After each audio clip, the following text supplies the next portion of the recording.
Praise the lord. హల్లెలూయా. దేవుని నామముకి మహిమ కలుగును గాక. ఈ సమయంలో word of God fellowship channel వీక్షిస్తున్న మీ అందరికీ కూడా ప్రభువైన యేసుక్రీస్తు వారి నామంలో నా యొక్క శుభాభివందనాలు తెలియజేసుకుంటూ ఉన్నాను. చూడండి, మనుష్యులు సొంత ఆలోచనతో బైబిల్ వ్రాయలేదు. మరలా చెప్తూ ఉన్నాను, మనుష్యులు వారి సొంత ఆలోచనతో బైబిల్ వ్రాయలేదు. బైబిల్ గ్రంథము ప్రేరేపించబడి వ్రాయబడింది. బైబిల్ గ్రంథంలోని పుస్తకాలు అన్నీ కూడా పాత మరియు కొత్త నిబంధనలు రెండు మౌఖికంగా వెర్బల్లీ దేవుని చే ప్రేరేపించబడినవి మరియు మానవునికి దేవుని ప్రత్యక్షత రెవల్యూషన్ ఇవ్వడం ద్వారా మనుష్యులు ప్రేరేపించబడి బైబిల్ గ్రంథమును వ్రాశారు. 2 పేతురు పత్రిక 1వ అధ్యాయం 21వ వచనాన్ని, 2వ తిమోతి పత్రిక 3వ అధ్యాయం 15వ వచనం నుంచి 17వ వచనం వరకు, 1 తెస్సలోనికయులకు రాసినటువంటి పత్రిక 2వ అధ్యాయం 13వ వచనాన్ని చదువుకుందాం. మొదటిగా 2వ పేతురు పత్రిక 1వ అధ్యాయము 20వ వచనం 21వ వచనాన్ని చదువుకుందాం. ఒకడు తన ఊహను బట్టి చెప్పుట వలన లేఖనములో ఏ ప్రవచనమునో పుట్టదని మొదట గ్రహించుకొనవలను. ఏలయనగా ప్రవచనము ఎప్పుడూను మనిషిని ఇచ్చను బట్టి కలగలేదు గాని మనుష్యులు పరిశుద్ధాత్మ వలన ప్రేరేపింపబడిన వారే దేవుని మూలముగా పలికిరి.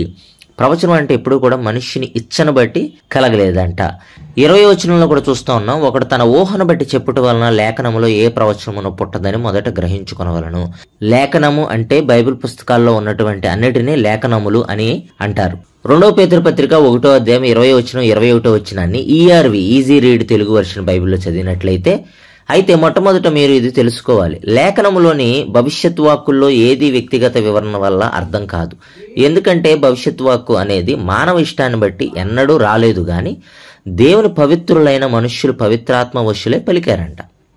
చూడండి, మానవ ఇష్టాన్ని బట్టి ఎన్నడూనూ కూడా ఈ లేఖనాలు రాలేదు గాని దేవుని పవిత్రులైన మనుషులు పవిత్రాత్మ వశులై పలికారంట. అంటే పరిశుద్ధాత్మ ప్రేరేపణ ద్వారా మనుషులు పలికారు. 2 పేతురు 1వ అధ్యాయం 20వ వచనం 21వ వచనాన్ని ఎన్ఐవి బైబిల్లో, న్యూ ఇంటర్నేషనల్ వర్షన్ ఇంగ్లీష్ బైబిల్లో మనం చూసినట్లయితే, above all you must understand that no prophecy of scripture came about by the prophet's own interpretation of things. English Bible చెప్తూ ఉంది, ప్రవక్తల యొక్క సొంత వివరణ వల్ల ఏ లేఖనము కూడా పుట్టలేదంట. 21వ వచనాన్ని చదువుతూ ఉన్నాను ఎన్ఐవి బైబిల్లో, for prophecy never had its origin in the human will but prophets though human spoke from God as they were carried along by the Holy Spirit. English బైబిల్లో 21వ వచనంలో మనం చూస్తున్నాము, ప్రాఫెసీ అనేది మనిషి యొక్క చిత్తాన్ని బట్టి కలగలేదంట. ప్రాఫిట్స్ మనుషులైనప్పటికీ కూడా పరిశుద్ధాత్మ చేత తీసుకువెళ్లబడి దేవుని ద్వారా పలికారంట. 2వ పేతురు పత్రిక 1వ అధ్యాయం 21వ వచనాన్ని ఏఎస్వి అమెరికన్ స్టాండర్డ్ వర్షన్ బైబిల్లో చదివినట్లయితే, for no prophecy ever came by the will of man, మనుషుని చిత్తం వలన ప్రాఫెసీ రాలేదంట. But man spake from God being moved by the Holy Spirit, పరిశుద్ధాత్మ చేత ప్రేరేపించబడి దేవుని మూలంగా పలికారంట. కాబట్టి 2వ పేతురు పత్రిక 1వ అధ్యాయం 20వ వచనం 21వ వచనాన్ని మనం చదివినప్పుడు మనకు అర్థమయ్యేది ఏంటంటే, లేఖనం అనేది ఎప్పుడూ కూడా మనిషి యొక్క ఊహను బట్టి కలగల, సొంత ఊహను బట్టి కలగల. కానీ మనుషులు పరిశుద్ధాత్మ వలన ప్రేరేపింపబడిన వారే దేవుని మూలంగా వాళ్ళు పలికారు. కాబట్టి బైబిల్ అనేది దేవుని మూలంగానే వీళ్ళు రాశారు గాని మనుషులు తమ సొంత ఊహను బట్టి గాని తమ సొంత ఇష్టాన్ని బట్టి గాని లేఖనం అనేది రాయబడలేదు అని గమనించండి. అదే రీతిగా పౌలు తిమోతికి రాసిన 2వ తిమోతి పత్రిక 3వ అధ్యాయం 16-17 వచనాలు చదివినట్లయితే, దైవజనుడు సన్నద్ధుడే ప్రతి సత్కార్యమునకు పూర్ణముగా సిద్ధపడి ఉన్నట్లు దైవావేశం వలన కలిగిన ప్రతి లేఖనము ఉపదేశించుటకును, ఖండించుటకును, తప్పుదిద్దుటకును, నీతి యందు శిక్ష చేయుటకును ప్రయోజనకరమై ఉన్నది. తెలుగు బైబిల్లో చూస్తున్నాము, ప్రతి లేఖనము దగ్గర దైవాదేశము వలన కలిగి, దైవాదేశము ఆయన ఆదేశం వలన కలిగిందంట. ఈ 2వ తిమోతి పత్రిక 3వ అధ్యాయము 16 వచనాన్ని NLT new living translation English బైబిల్లో చూసినట్లయితే, all scripture is inspired by God, దేవుని ద్వారా ప్రేరేపించబడినవంట ఈ లేఖనాలన్నీ కూడా. స్క్రిప్చర్ అంటే లేఖనాలని అర్థం. కాబట్టి ఈ లేఖనాలన్నీ కూడా దేవుని చేత ప్రేరేపించబడి రాయబడినాయి అంట. మనుష్యులు దేవుని చేత ప్రేరేపించబడి లేఖనాలను వ్రాశారంట.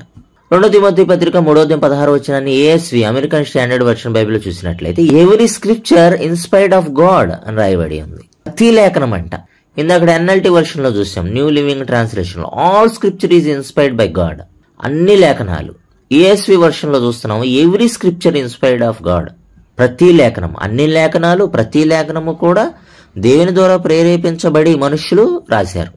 కాబట్టి బైబిల్ గ్రంథం అనేది మనుషులు తమ సొంత ఊహను బట్టో సొంత ఇష్టాన్ని బట్టో రాయలేదు. దేవుడు మనుషుల్ని ప్రేరేపించి రాయించారు.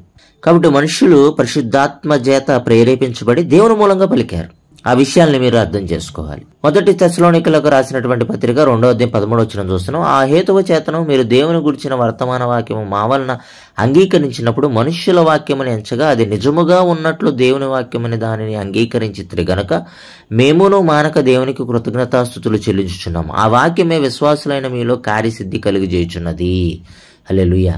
ఇది మనుష్యుల వాక్యము కాదంట. ఇది మనుష్యుల వాక్యమని కాక దేవుని వాక్యమని తెస్సలోనికలు ఆ వాక్యాన్ని అంగీకరించారంట. నిజమే, ఇది దేవుని వాక్యము. ఈ విషయం మీకు అర్థం కాకపోతే మరలా మొదటి నుంచి వినండి, లేఖనాలను మరలా మొదటి నుంచి చూడండి.